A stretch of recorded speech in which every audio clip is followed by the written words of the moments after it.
नमस्कार दोस्तों, स्वागत है आपका हमारे चैनल में जहां खबरें मिलती हैं बिना शोर शराबे के और सवाल उठते हैं बिना डर के। अगर आप नए हैं तो चैनल को सब्सक्राइब करके बेल आइकॉन दबा लें रोजाना ऐसी खबरों के लिए। अमेरिका और ईरान के बीच बढ़ते तनाव ने खेल जगत पर भी असर डाला है। माना जा रहा है कि इस टकराव के कारण भारत का आईसीसी क्रिकेट वर्ल्ड कप से जुड़ा बड़ा सपना टूट गया। वैश्विक हालात और सुरक्षा चिंताओं के बीच कई योजनाओं पर असर पड़ा है, जिससे खेल प्रेमियों में भी निराशा देखी जा रही है। न्यूजीलैंड ने टॉस जीतकर पहले गेंदबाजी करने का फैसला किया है।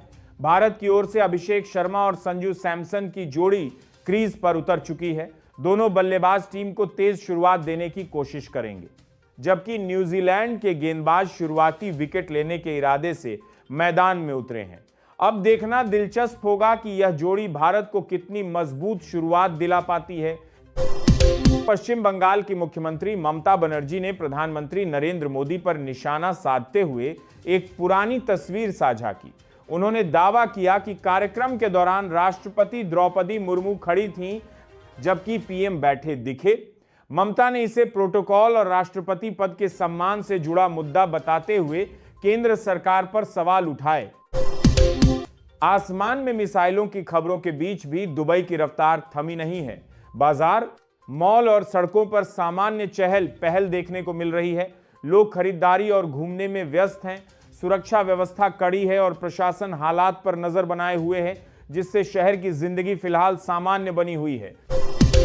बिहार के अररिया जिले के जोकीहाट से विधायक मुर्शिद आलम को कनाडा से फोन कर 5 लाख रुपए की रंगदारी मांगने का मामला सामने आया है। फोन करने वाले ने पैसे नहीं देने पर गंभीर परिणाम भुगतने की धमकी दी। विधायक ने इसकी शिकायत पुलिस में दर्ज कराई है। पुलिस ने मामला दर्ज कर लिया है और कॉल इसकी बार-बाती सामने आया है कि लोकेशन व आरोपी की पहचान के लिए जांच शुरू कर दी है।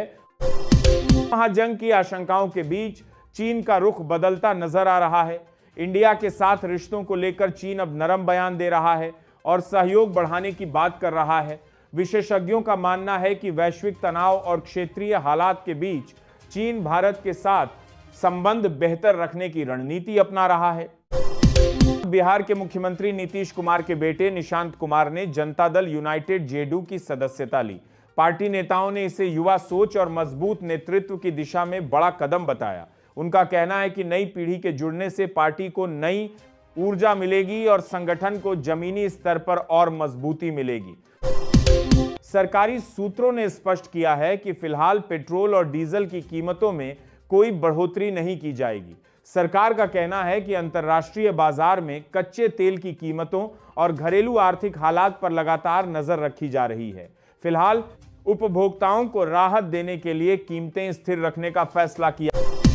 डी.वाई. चंद्रचूड़ ने इंटरनेशनल विमेंस डे के मौके पर कहा कि महिलाएं सिर्फ वकील बनकर ही न रुकें, बल्कि न्यायपालिका में आगे बढ़कर जज भी बने।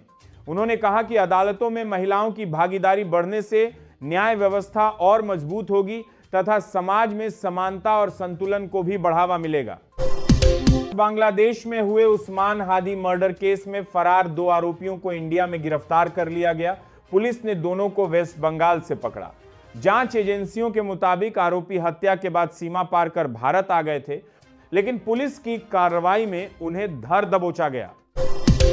होली मिलन समारोह कार्यक्रम में शामिल हुए समाजवादी पार्टी के स्नातक एमएलसी आशुतोष सिन्हा ने राष्ट्रपति को लेकर पश्चिम बंगाल की मुख्यमंत्री ममता बनर्जी के बयान पर कहा कि किसी भी टिप्पणी से पहले बीजेपी शासित राज्यों की हालत को भी देखना चाहिए और सिर्फ एक राजनीतिक पार्टी की बात सुनकर टिप्पणी करना सही नहीं है। पश्चिम बंगाल में राष्ट्रपति द्रौपदी मुर्मू के कार्यक्रम से जुड़े प्रोटोकॉल विवाद पर बहुजन समाज पार्टी सुप्रीमो मायावती ने प्रतिक्रिया दी है। उन्होंने कहा कि संवैधानिक पदों का सम्मान करना सभी की जिम्मेदारी है और इन पदों का राजनीतिकरण नहीं होना चाहिए।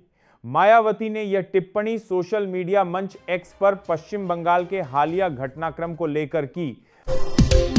बिहार लोक सेवा आयोग की ओर से चौथे चरण त्रे 4 की शिक्षक भर्ती का नोटिफिकेशन अभी तक जारी नहीं की गया है। हालांकि बीपीएससी को सरकार के सामान्य प्रशासन की ओर से बहाली के लिए 11 फरवरी 2026 अधियाचना मिल गई थी। उसी वक्त बिहार लोक सेवा आयोग के परीक्षा नियंत्रक की ओर से पत्र जारी कर जानकारी दी गई थी। जदयू के कार्यकारी अध्यक्ष संजय झा के आवास पर चल रही अहम बैठक खत्म हो गई है।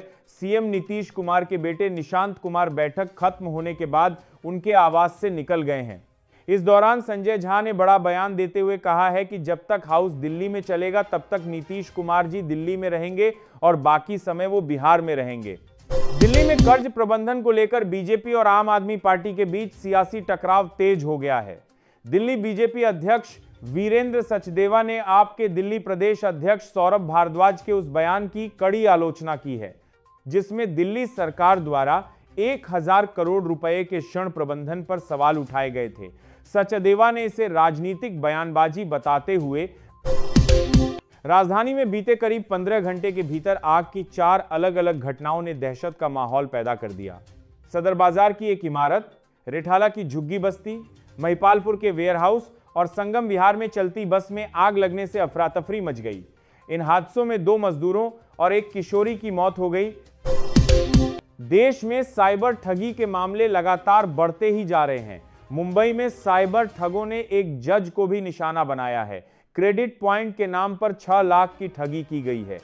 जानकारी के मुताबिक क्रेडिट कार्ड पॉइंट्स रिडीम करने के नाम पर बॉम्बे हाईकोर्ट के जज से 6 लाख की साइबर धोखाधड़ी की गई है। ईरान इजराइल युद्ध के चलते घरेलू गैस की कीमतों पर काफी असर पड़ा है। ऐसे में सरकार के खिलाफ विपक्ष इन मुद्दों पर काफी हावी है। घरेलू गैस सिलेंडर के दाम 60 रुपए तक बढ़ गए हैं। इसके विरोध में एनसीपी शरद चंद्र पवार पार्टी ने डिस्ट्रिक्ट प्रेसिडेंट मनोज प्रधान, महिला प्रेसिडेंट मनीषा भगत और यूथ प्रेसिडेंट अभिजीत पवार की लीडरशिप में ठाणे। अंतर्राष्ट्रीय महिला दिवस पर राजस्थान की भजन लाल शर्मा सरकार ने महिलाओं को बड़ी सौगात दी है। सीएम ने राजस्थान के परिवहन विभाग की सभी बसों में महिलाओं के लिए मुफ्त यात्रा की घोषणा की है। महिलाओं को मुफ्त यात्रा की सुविधा रोडवेज के साथ ही सिटी बसों में भी मिलेगी। मध्य प्रदेश के सागर में 12वीं की छात्रा पर कट्टर से खौफनाक हमला करने वाले मामले में एक चौंकाने वाला मोड़ आ गया है। वारदात को अंजाम देने के बाद से फरार चल रहे आरोपी युवक का शव रविवार 8 मार्च सुबह संदिग्ध परिस्थितियों में रेलवे ट्रैक पर बरामद हुआ है। इस घटना के बाद इलाके में सनसनी फैल गई है। एमपी की मोहन सरकार इस साल को कृषक कल्याण वर्ष के तौर पर मना रही है। वहीं दूसरी तरफ मध्य प्रदेश में किसानों और सहकारी संस्थाओं के बीच वित्तीय सेहत का गणित पूरी तरह बिगड़ चुका है। नेशनल टेस्टिंग एजेंसी एनटीए द्वारा आयोजित नीट यूजी परीक्षा के आवेदन फॉर्म भरने की अंतिम तिथि आज है। हालांकि पिछले कई दिनों से छात्र फॉर्म भरने में परेशानी का सामना कर रहे हैं क्योंकि वेबसाइट ठीक से काम नहीं कर रही है, जिससे उन्हें निराशा हो रही है। महाराजगंज में सशस्त्र सीमा बल एसएसबी की महिला कर्मी के पति ने मासूम बेटा बेटी की हत्या कर आत्महत्या कर ली। उसने दोनों बच्चों को खिड़की से रस्सी के सहारे लटकाया, फिर छत के कुंडे से फंदा लगाकर सुसाइड कर लिया। कांग्रेस पार्टी को हरियाणा में राज्यसभा की 2 सीटों के लिए होने वाले चुनाव में भीतरघात का डर सता रहा है।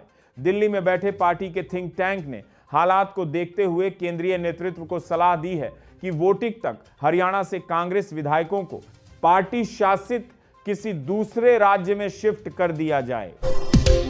व्हाट्सएप पर खुद को कंपनी का डायरेक्टर बताकर एक कारोबारी से 50 लाख रुपए ठगने वाले साइबर गिरोह का पर्दाफाश धनबाद साइबर थाना पुलिस ने किया है। इस मामले में पुलिस ने कर्नाटक के हुबली से एक आरोपी को गिरफ्तार किया है। दिल्ली के उत्तम नगर इलाके की जेजे कॉलोनी में प्रशासन ने रविवार को मर्डर के आरोपियों के घर बुलडोजर से ढा दिए।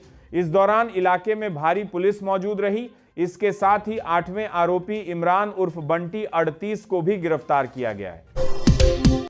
एमपी के पूर्व मुख्यमंत्री दिग्विजय सिंह अपने सरकारी आवास पर प्रेस कॉन्फ्रेंस कर किसानों के मुद्दे पर सरकार को घेरा।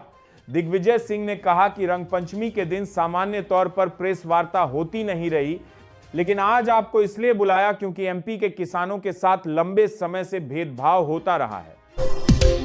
बरनाला पुलिस ने शोहरत और सुरक्षा पाने के लिए फर्जी फिरौती कॉल का ड्रामा रचने वाले एक गिरोह का पर्दाफाश किया है। इस मामले में पुलिस ने 5 आरोपियों को गिरफ्तार किया है।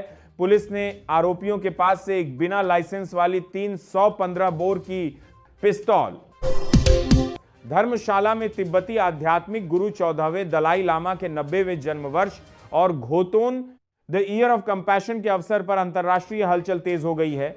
इसी क्रम में हॉलीवुड अभिनेता और तिब्बत समर्थक रिचर्ड गियर ने दलाई लामा से मुलाकात कर उनका आशीर्वाद लिया।